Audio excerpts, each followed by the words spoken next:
Hi, Kelly. Thank you for the gift for Nathan. It arrived earlier today. Nathan was very happy. I'm glad he liked it. I wanted to celebrate him getting on the honor roll. He deserves a treat for studying so hard. Yes, he does. His new school has a very challenging program. He's one of the only few honor students. Wow! He should be very proud of himself. Yes, I think he is. But he has always been a very good student, and I make sure he's on top of his schoolwork all the time. I see. I was never good in school, so I can't imagine the hardship of an honor student. Remind me, how long has it been since you married my brother? It's been 3 years. I can't believe how time flies. Why do you ask? Well, shouldn't it be about time you two have kids? I mean, you wouldn't understand how hard it is to support children through school, would you? I guess not. Oops! I forgot you can't have kids. You were barren from having some sort of illness when you were younger, right? Have I offended you? No, it's okay. It's true anyway. Oh well. Glad you're okay about it. But it must feel awful you can't even hold your own child. My brother must be sad too. Dan and I discussed this way before getting married. He married me understanding my situation. Well, I'm sure he understands it, but that doesn't mean he's over it. I wish you two could know how wonderful it is to have children. It's great, especially when you have a smart one like Nathan. I agree Nathan is really smart. He has been good at everything he does, even as a little boy. I heard his new school is quite far. How's that going? It's fine, but the commute is quite long indeed. So we're considering to move closer to his school. Really? Does that mean Simon has to change school too? He's only in 4th grade, right? Would it not be hard for him to transfer in the middle of the semester?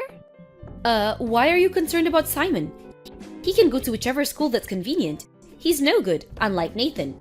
Don't mind him. Oh, come on, Tara, you don't mean that. I understand Nathan is special, but you shouldn't disregard Simon. You don't have kids, Kelly. You don't understand what it's like. It's quite a nuisance when you have a stupid kid. It's a waste of time to look after him. How could you be so mean? My husband and I are happy as long as we have Nathan. I think Simon is supposed to have a test soon, and I already know he's going to fail it. Don't be so heartless just because he doesn't excel in school.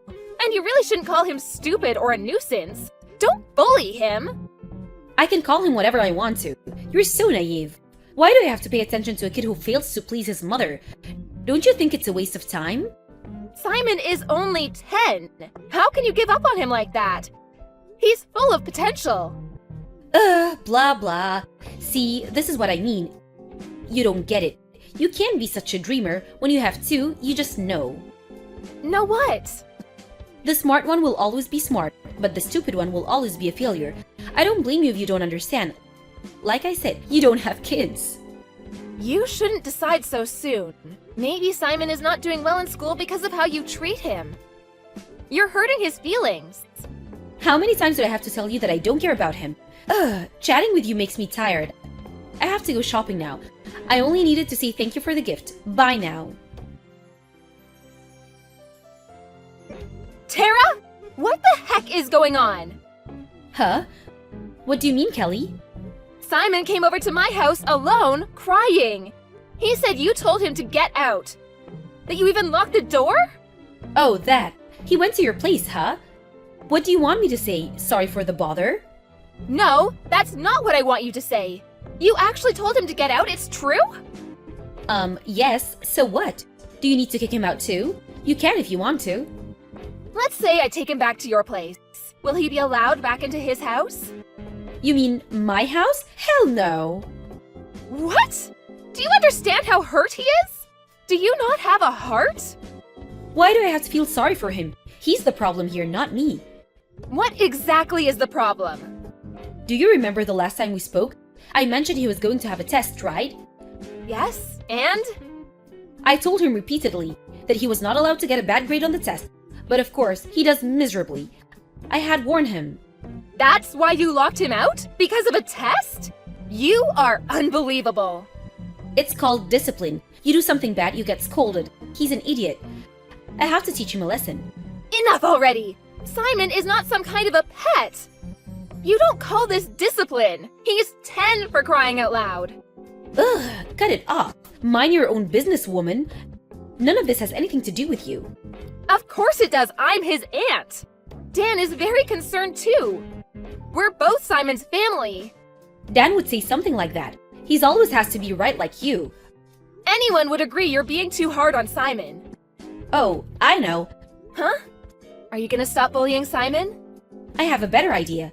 I choose to focus on my special boy Nathan. You can have Simon. He's no good for me. You can raise him. What? It's a win-win, you see. A barren couples get a kid, and I get to focus on the better one. Are you serious? He's your own son! It's okay. I really have had enough of his stupidity already. And it's perfect, isn't it? You get to try your hand at raising a kid. You know what? Fine, we'll raise him, but no second thoughts. Oh, I definitely won't have any. We're getting ready to move closer to Nathan's school anyway. You can officially adopt him, and we can just cut all ties. Yes, I think that is best for Simon. And for me and Dan, too, since we won't be obliged to you in any way. But don't you dare act like his mother ever again. I won't, I'm sure of it. I only want Nathan, he's the special one. Okay, great, so we're all set. I'll set up the papers and send you his stuff later on. Hi, Kelly. Long time no speak. Are you still taking care of that stupid kid? Hi, Tara. If you mean Simon, of course we are. He is our child. We're not irresponsible like you. You don't need to be so harsh. I wasn't being irresponsible. I had made a selection. I wasn't the problem, he was. It's funny that you don't realize that the fact you can say something like that proves exactly that you are the problem. Blah blah. I'm glad to see you haven't changed. Same old you, always have to be right. I will take that as a compliment. Anyway, what do you want? Were you so bored that you decided to pick on Simon again? Because if it is, I'm not wasting my time on a bully like you. No, I don't give a damn about him. I just wanted to let you know that my baby Nathan has started his own company. I heard. He's been preparing since college. Huh? How do you know that? He's been getting advice from Dan. In case you don't remember, Dan has been in the same business for years. So he wanted to hear what Dan thought. How come I didn't know that? Oh well, whatever. But you don't think Nathan is so special? Yes, he is. Congrats. That's it, congrats. He just finished college, you know. Starting a company so young. I mean, do you see how amazing he is? He is absolutely amazing. I'm very proud of his accomplishments. But that's all him, not you. Don't be so silly. Nathan is amazing because I raised him well. I was a great mother. He's where he is today, thanks to me. You actually think so? Well, believe what you want. I really don't care. Oh, you're so boring. Are you jealous because you're stuck with the stupid one? Aw, that's too bad. Simon is not stupid. In fact, he's doing very well. You don't know anything about him. Doing well? You're so funny. If you don't think that he's stupid, you must be cuckoo too. Hilarious. You can say whatever you want to. One day, you will see who the real idiot is. You'll be barking like a dog by then, crying for attention. Like I said, Kelly, don't be so jealous. You're making yourself look silly. It's clear for everyone. A baron like you deserves a failure like Simon. Don't you agree you were perfect for each other? That we were. In fact, I'm not sure if I ever deserved a great kid like him. And for that, I thank you. You're welcome. As miserable as your life may be, good luck. I will keep my fingers crossed for you. Goodbye. Kelly, what the hell? Hi, Tara. Good evening to you too. What is it that you want? Don't act stupid. Nathan just called me. He said he wants to cut me off and that he's moving into your house. What the hell did you do to him? I didn't do anything. He is making his own decisions. Decisions? Why the hell would he move in with you?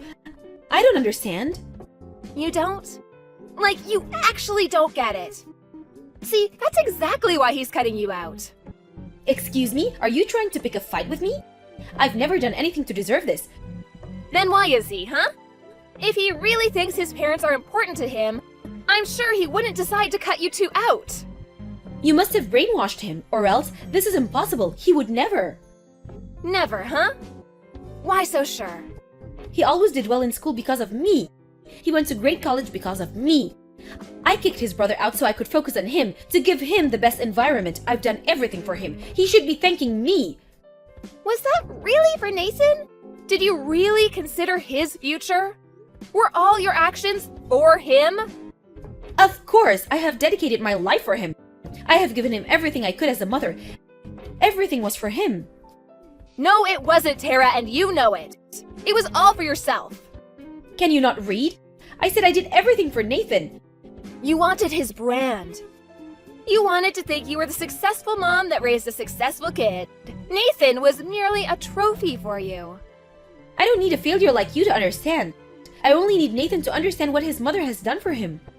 Well, Tara, unfortunately, Nathan says he does not. What? Nathan said? You liar! Truth hurts, doesn't it? First of all, you need to realize that you don't understand Nathan. You have forced him to do whatever you want him to do. You don't know what he wants. You don't know anything about him. Of course I do. I gave birth to him. No, you don't. You don't know how Nathan felt growing up in your house, or how he perceived you and your husband. You would never understand. Like you're any better? A baron like you, what do you know? I know better than you, at least. First, let's rewind a couple years.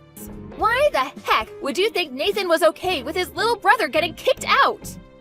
Do you think Nathan was okay about you bullying Simon? What are you trying to say? Nathan never loved you and your husband all this time. Because you treated Simon horribly. And you even kicked him out when he was only 10. Deep down, Nathan has hated you both. I don't believe you. Nathan has been a good, obedient child. He has studied hard just as we wanted him to. Nathan was terrified that you'd kick him out too if he didn't. He knew he was helpless if he got kicked out. So he tolerated you and your husband until he could support himself. But why would he move in with you? You can pay for his own apartment now. You mean nothing to him.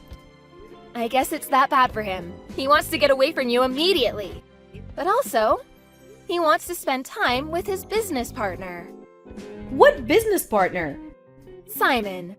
You really don't know anything, do you? Nathan has started a company together with Simon. What? With that idiot? He's not good enough to be running a company. He doesn't have the brain.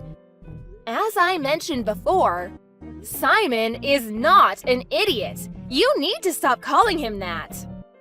Huh? Easy to say. I know better than anyone how stupid he is. He never understood any schoolwork. Simon goes to the same school Nathan went to. I mean, the school is Ivy League, one of the best in the country.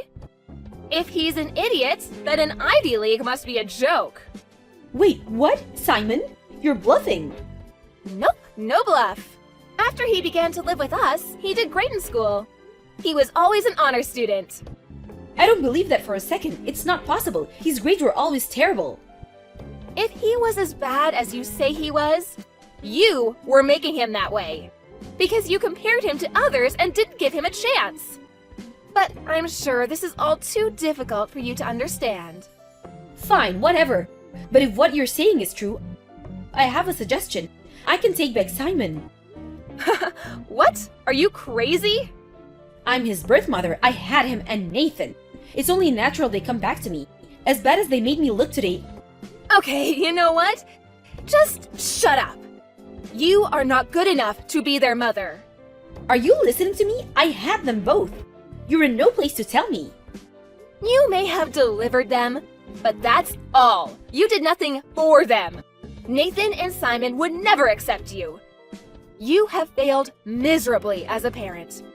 You are the one who has no place. Goodbye. Afterwards, Tara and her husband came to our house enraged, but Nathan and Simon refused to talk to them. Nathan and Simon told their parents that they never wanted to see them again. They said they would call the police if the parents ever bothered them. Tara was completely shocked and lost for words as Nathan refused her. Everything she believed she had done for Nathan went down the drain. Later on, I heard that she never got herself back, and that the relationship between the couple was ruined as well. The siblings stayed with us for a while, but as their business quickly became a success, they soon found a nice apartment to live together.